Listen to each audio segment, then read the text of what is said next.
그 다음 문제.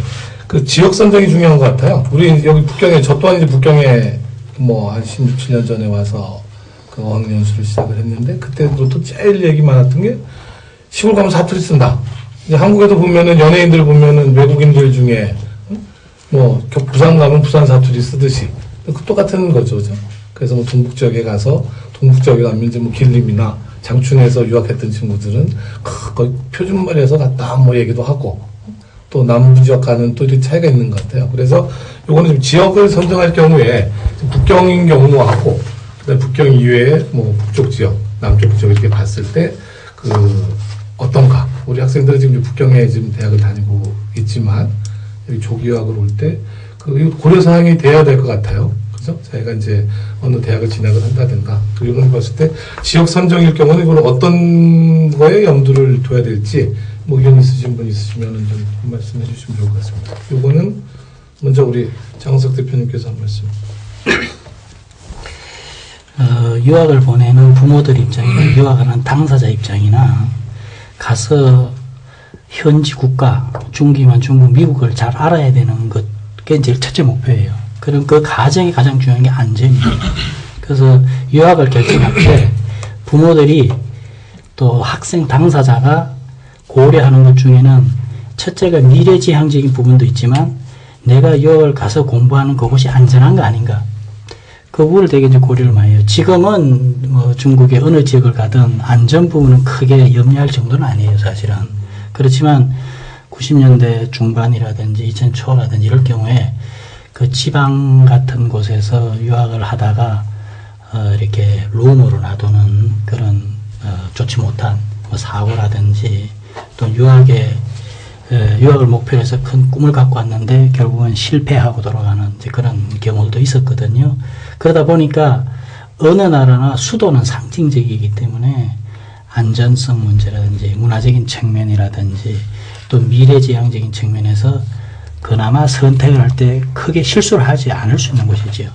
또 그 다음에 이제 경제적으로 가장 발전한 지역, 이를테면 뭐 상해라든지 광주라든지 심지어 이런 지역은 경제가 발전되어 있다 보니까 유학을 하는 학생이 원하는 것들이 대부분의 경우에 충족되어 있어요. 예를 들어 남경이라든지 마찬가지인데, 그래서 지역을 선정할 때는 내가 이를테면은 진짜 미국 사람이 내가 경상도 쪽에 특별한 인연이 있어가지고 경상도 사투리를 쓰면서까지도 내가 내중에 한국과 관련해서 뭔가 자기 나름대로 독보적인 그런 어떤 비즈니스라든지 관계된 일을 할 수 있다 그러면 하는 게 좋아요. 그러니까 특별한 경우라고. 그래서 그렇지 않은 경우에는 내가 선택을 해야 될 경우에는 안정적인 교육을 안정적으로 받을 수 있고 생활이 안정적이고 또 미래지향적인 측면에서도 확률이 높은 곳, 이걸 선택해야 되겠죠. 그렇다 보면 그게 흔히 말하는 중에 일선도시들이에요. 일선도시 중에 이제 뭐 직할시 같은 경우는 북경, 천진, 상해 뭐 이런 쪽은 말할 것도 없고 흔히 말하는 인구 한 1000만 정도 넘는 도시들, 그런 곳에 가서 유학을 했을 경우에는 크게 염려할 부분은 없다고 생각하죠. 그 다음에 여러 가지 교육 인프라가 잘 되어 있고 뭐 지역 선정은 그렇게 하는 게 안전하다. 그런데 아까 얘기했듯이 부모님이 사업의 목적상 저 서부 지역 어느 지역에 가서 사업을 해보니까 여기는 엄청난, 남들이 모르는 엄청난 기회가 있다. 여기는 지금 남들은 몰라요. 내가 보기에는 여기에서 우리 아들이 우리 딸이 공부를 해서 만약에 10년 20년 되면은 인맥을 형성하고 또 이 비즈니스의 한 영역을 이렇게 정확히 파고 들어가면은 10년 20년에는 누구도 따라올 수 없는 그런 큰 기회가 있는 곳이라면은 그런 여러 가지 것들을 감수하고도 가야 돼. 그건 특수한 경우죠.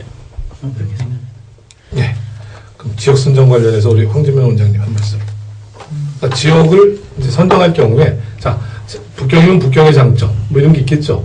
그래서 그 유학을 오려고 준비하시는 분들이 했을 때 이제 각자 우리 참석하신 분들 경험상 봤을 때 한 말씀씩 해주시면 좋을 것 같습니다.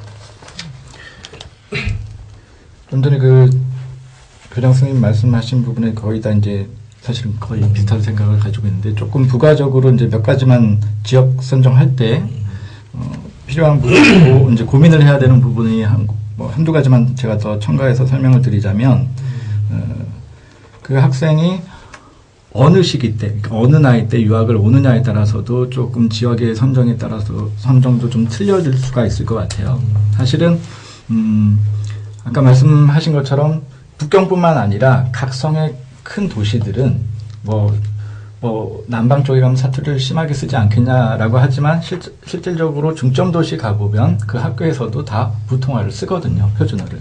그래서 그런 걱정은 사실 큰 문제는 아니라고 봅니다. 그런데 이제 사실 요즘에 북경의 뭐 환경 오염이다 그래서 너무 공기가 안 좋다 이런 문제들이 사실은 실질적인 사실이거든요. 그래서 중학교 때 아까 아까 좋은 말씀 하셨는데 사실은 그 부분도 저는 전적으로 동감하는 부분인데 중학교 때 왔었을 때는 오히려 한국 학생들이 조금 적은 학교고 공기도 괜찮고 또한 학부모님 입장에서는 북경 물가하고 또 지방 물가하고는 현저하게 차이가 있습니다.